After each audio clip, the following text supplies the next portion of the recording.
You ever heard a tragic story where some atrocious stuff happened, and then you find out in the end that the victim of it all is like, and I forgive them. And you're like, Are you out of your mind? How could you forgive them? But it's true. We do. How are we supposed to move forward? Yeah. We kind of have to if we want to get over things and move forward into the future. There's many things that, like, forgiveness is a big element here. Oh yeah.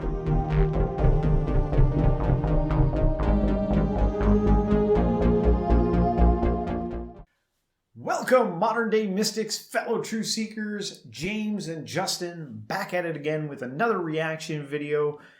We're going to look at part 2 now, another clip that I picked from the Joe Rogan experience where he had Russell Brand on. There were so many good clips, I had to do more than just one. Mm-hmm. This one here, I'll let it run, but it has a little bit to do with forgiveness and tyranny and kind of like what we've gone through the past few years, and it really stuck out to me, and I wanted to let it play.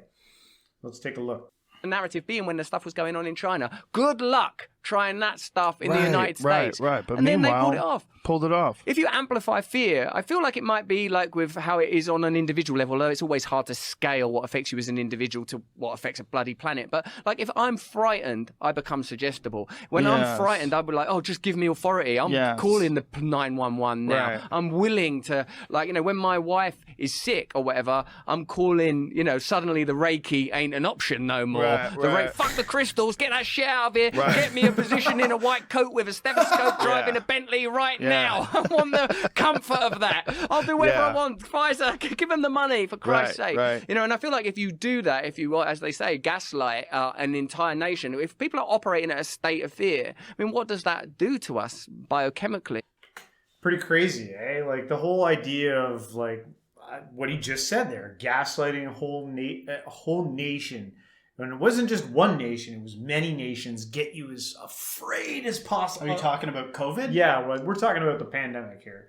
But I thought that was kind of self-explanatory because but okay, yeah.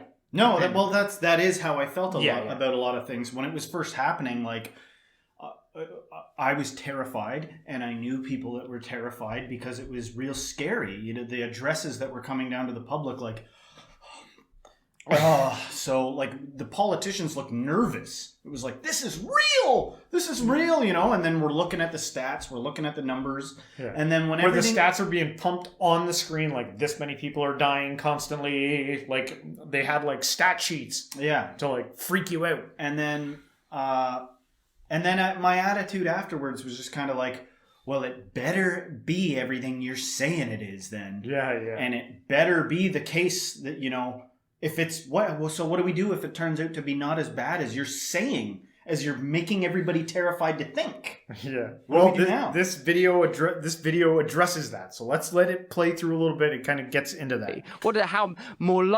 Fear and authority go together, I feel. Like when you are frightened, I want someone else to be in control. Course. Yeah, and that's what was one of the scary things about the pandemic was they learned from that. They learned how easy people did roll over. And because it was our first pandemic. It was the first pandemic of our lifetime, the first real genuine pandemic since 1918. And so when that happened, I think there was a real revelation, a real realization that they can do this. And so what's the next one? Is it climate change? Like, what is it? What is going to be the reason why they decide to implement the same sort of lockdowns or the same sort of authoritarian control tactics that they used in the last couple of years? They're going to do it again. That's kind of like horrible to think that like whoever's in charge would be trying to do that again. And a lot of people think that that's what all these 15-minute cities are all about, and all the weird, funny rules that are being made to censor media and try shut down social media sites and control everything is to trying to like prep. Like the first thing that we just went through was to kind of like see what we could get away with and what didn't work. And now we need to, these are the tools we're going to need if we want to get full control of the people. You ever seen somebody that's really good at chess? Yeah. And the way they can almost see all the way into the future? They know if they do this, what you're going to do if they do this, and they know what you're going to do all the way to the checkmate. They can see into the future, right? Yeah. So the point I'm trying to make here is that they can already do what they want. They can. And if there are people that are literally polishing their guns in their gun shack, like, well, if it gets bad enough, I'll go buck wild, man. It's like, don't you think they would have anticipated that too? They know, like, that's part of what they're trying. But you have said this to me before in the past. A chess expert is admirable, but chess master is a sad thing. I got that from Andrew Tate. Oh, bad person to get that from. But I don't. That's actually a good saying. No, the saying was, a man that's good at chess is like a gentleman and respected when he goes to a fine dinner party. But a guy that's a chess master is a sad thing, right? Yeah. Right.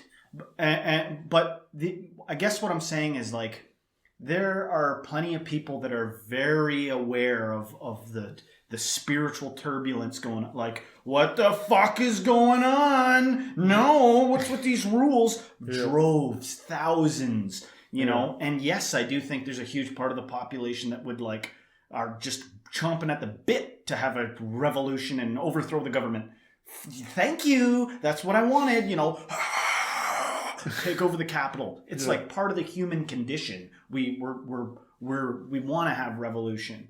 But if these guys are the masterminds we put them on the pedestal to be, then they probably would anticipate that, like, you know, I did a little bit here and a little bit there. Wait for that whole generation to die out, and then we move a little bit here. Because part of what also is going on here is innovation is going crazy. People are inventing like crazy. Cybernetics and robotics and AI and all these things are exploding. Yeah. And to me, the writing on the wall, I don't know, I could have a cockamamie view of things, but I'm like, we're headed towards a future where human labor is going to be not much of it. Like, who will inhabit this utopia where nobody has to do, you know, menial tasks? Yeah. Who's going to inhabit it? Is there going to be like a glimmering emerald city on the hill, and then everybody else outside of it that are like, you know, in their rocking chairs? Like, I'd never be part of some automatic society. You know, like, sorry to keep using that accent. You know, what other accent can I use? Yeah. You know,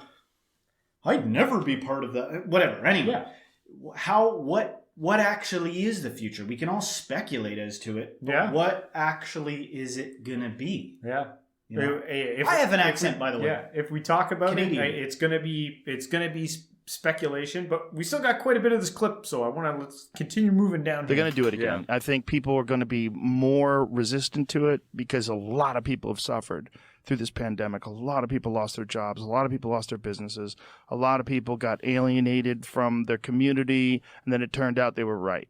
And now people are upset and bitter. I mean, there's so much talk of not forgiving people that shamed people for not getting vaccinated. There's so much of that going on, like, fuck them. And, you know, my take from the very beginning is, like, you can't do that. Like, there's no way you can stop forgiving people. That's the dumbest thing you can. Yes. I know. Isn't Preach that like it, man. amen? See, we talk about a lot of spiritual. You fuck up. Yeah. You need forgiveness. Yes. Of course, everybody. Well, I don't fuck up. I'm never wrong. Fool. We talk Dude. about spiritual subjects on all this time. Joe Rogan isn't a spiritual show. No. But what he's saying is spiritual. Yeah. Well, learning yeah. to also just learning reality. which is like connecting with reality, making sense of it. Learning that we've learned this lesson that forgiveness is a must. We need to forgive each other. And he's talking about hard forgiveness here. Like, people's lives got destroyed through what we just went through. And depending on what side you're sitting on, of the winning and the losing there's going to be, it's easy for him to be talking about forgiveness, but there's some deep forgiveness that's probably going to need to happen. Yeah, man. But there are examples of things that, you ever heard a tragic story where some atrocious stuff happened, and then you find out in the end that the victim of it all is like, and I forgive them. And you're like, are you out of your mind? How could you forgive them? But it's true. We do. How are we supposed to move forward? Yeah. We kind of have to if we want to get over things and move forward into the future. There's many things that, like, forgiveness is a big element here. Oh yeah. You know, how are you even going to get through to someone if you can't forgive them? Like, imagine there was a whole bunch of fence sitters that were like, I think I was wrong about how I thought of COVID, but I can't turn back now because I live in a society that if I admit I'm wrong, they lynch me. So I got to like double down on it. Yes, we want so sad. We want it to be able to be like, yeah, it's okay, man. We like everybody was fucked up back then. Yeah, we've moved on. Yes. We want that as a society. All right, let's keep I think could ever choose to do. Like, stop forgiving people who are scared, who made mistakes. Like, what are you infallible? You know, are we going to deny people one of the most basic behavior characteristics that human beings exhibit when they're pressured? So they make mistakes and they cower and they show fear. So you're going to write these people off forever because they decided to be assholes because they were scared? Like, that's ridiculous. You can't do that. I suppose this is where it's a requirement to have some genuine values like clemency, compassion, forgiveness, things that also seem to be getting extracted out of the culture. It's not like there's a set of principles that people have recourse to, a set of binding ideals. It feels to me like that the only safeguard at this point is some sort of resolute democracy to say, we're thinking that the best thing would be 15-minute cities. But of course, you can vote for whether you want your city to be a 15-minute. We're thinking the best thing might be this medication. But of course, you can vote. What you don't want is the WHO to... Which is fair. It's like, that is how you want it. I got no problem with a 15-minute city if everyone goes, yeah, okay, sure. But if it's like, oh, by the way, we just changed all the laws and now you can't move out of your 15-minute city district. I'm like, what the fuck? Sometimes I don't know what the answer is because you could go back and forth about what is actually what. It's like, well, you know, people do pretty dumb things in large groups, like lemmings running off a cliff. People do that. Yeah. You know, he's not even advocating for I that, know, though. but He's I'm saying, just like, saying. vote it. Like, if you got a proposition, no one voted for your 15-minute city. No one. No one wants that. So, I know like, somebody if you that wants look that. at, if you do want it, we'll find out if that's what the collective wants. Mm-hmm. But it doesn't just become some law that wasn't in your, like, bid to be the next politician of an area. Yeah, but at the same time, man, okay? Think about how you got to give your animals medicine. Think about how you got to give your kids vegetables. Sometimes they're like, I don't want it. And you got to be like, it's a candy, you know, or whatever. Like, I never had to do that. I never had to trick my kids. But the sentiment is real. You know what I'm saying here? Yes. And I've said it before, man. I won't say what I was just about to say. It was regarding the typical populations where they're at. You know, there are people. What do you do? What do you do if you're in charge of some people and they don't get it, and you actually do know what's right? Did the whole ship go down? Like, fuck, I can't convince them. I guess we're all gonna die. You know, what like, say you're in charge of saving some people. This is like a moral question here. Yeah. I'm just raising it to everybody. What do you do? Is it still wrong to manipulate, or is it still wrong to convince? I hear what you're saying. It's tough. I don't necessarily have the answer. I'm just saying, in this specific situation, I like the idea of people having a say. We're not, you know... Our motto is slowly becoming, get yourself right. That's like, it's becoming an overarching theme in this show, is that at the end of the day, with all these questions, get your own self right. Yes. Get your own self in check. Look within. Look within. All right, let's keep going. Determining that in the next pandemic, they have the right to implement by their votes it contained within the WHO, like lockdown measures, medication measures, which is something that they're lobbying for currently, I understand. Yes. Less and less democracy, more and more ability for unelected globalist, I would have to say globalist organizations to assert political influence over nations. And that's what we saw here. And like, when you know that the WHO's second biggest funder is the Bill and Melinda Gates Foundation, and he invests so heavily into these vaccines, again, like stuff that gets called conspiracy theory, but you can look at the evidence is there. The Bill and Melinda Gates Foundation profited millions of dollars on the vaccines. Millions and millions of dollars. It's all easy to find. And then once he dumped the stock, then he completely changed his narrative and he started... I was feeling kind of insecure about how shiny my face is from sweat, and then I look at Joe Rogan's head. I'm like, yeah, he's glowing. It's something that happens, man. People sweat. We're talking about how ineffective the vaccines were, and about how the virus wasn't as bad as we thought it was, and about it was mostly targeting old and obese people. Like, this is fucking wild, because this is the same guy that through the entire pandemic was talking about how great these vaccines are, and these vaccines are so effective, and they stop the virus, and they stop transmission, they stop infection, and all that was a lie, and he profited off those lies. Yes. And no, everyone wants to pretend that he's just like this amazing philanthropist. Like, no, he made a lot of money. This is motivated by money, and his entire career he's been motivated by money. Yeah. I mean, he's been a guy who is really good at monopoly, and that was why they went after Microsoft so many times for monopolistic practices. I mean, he's a businessman, and it is crazy when you think about it, how many people actually listened to the whole like Bill Gates thing when he's like a computer guy for Microsoft. Like, what the hell does he have to do with vaccines? Like, what the fuck is he talking about this shit for? And, you know, you find out he's got money in the stocks. He's kicking ass, making tons of money promoting this shit. That's crazy. If that's true, that he dumped the stocks and all that shit after, then said the vaccine was shit. That's awful. Yeah. I'm one thing going forward I'm going to try to do less of is like hypothetically speak for the person that would argue with me. Okay? Just looking alone at somebody who's driven by money. Yeah. That should speak volumes to you. Wait a sec. What are they driven by? What have they zeroed in on as a focus of their life? That should paint a picture of that. Like, you know, I almost did it. I almost spoke for the person that would argue with me. In my opinion, man, like, look at the fruits of the labor of the human being. You know? Yeah. Have we scrutinized exactly what this person is all about? Imagine you had all the damn money in the world. You know, what are you doing with it? What exactly are you doing with that shit? You know? Yeah. I don't know. That time, his business was the business of telling people things that he's not educated in. Right? He's not a scientist.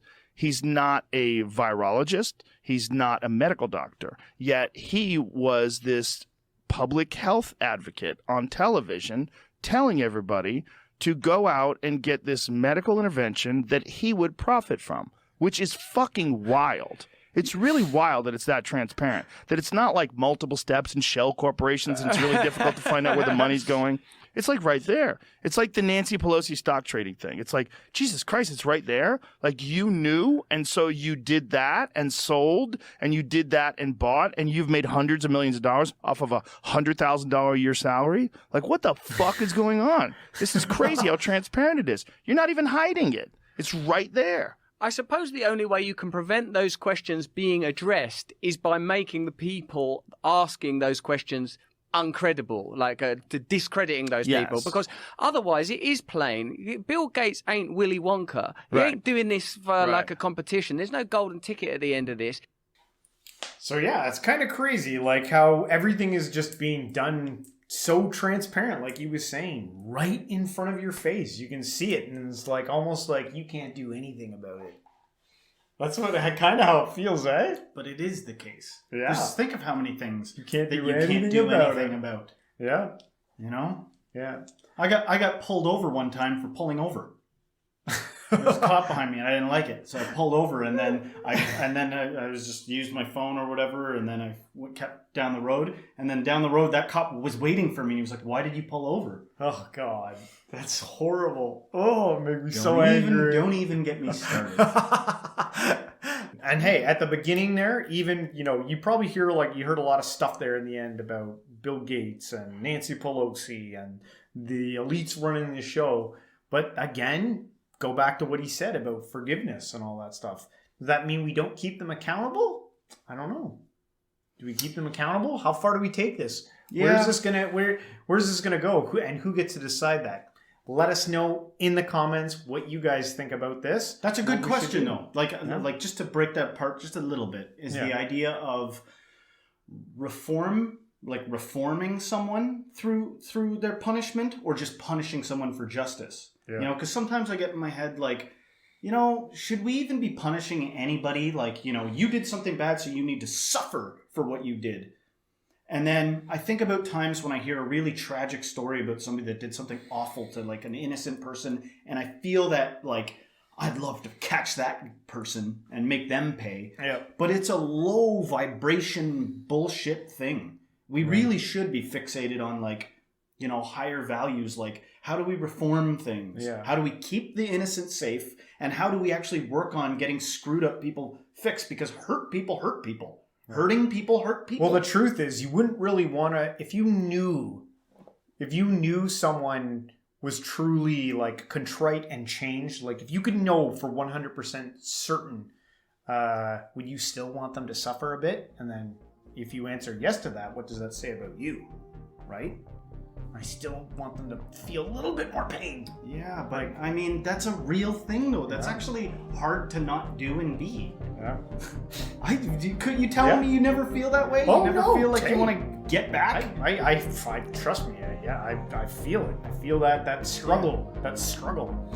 But anyway, guys, let us know what you think in the comments. And if you like this episode, don't forget to hit the like, subscribe, share it with a friend, and everybody until next time, stay spiritual.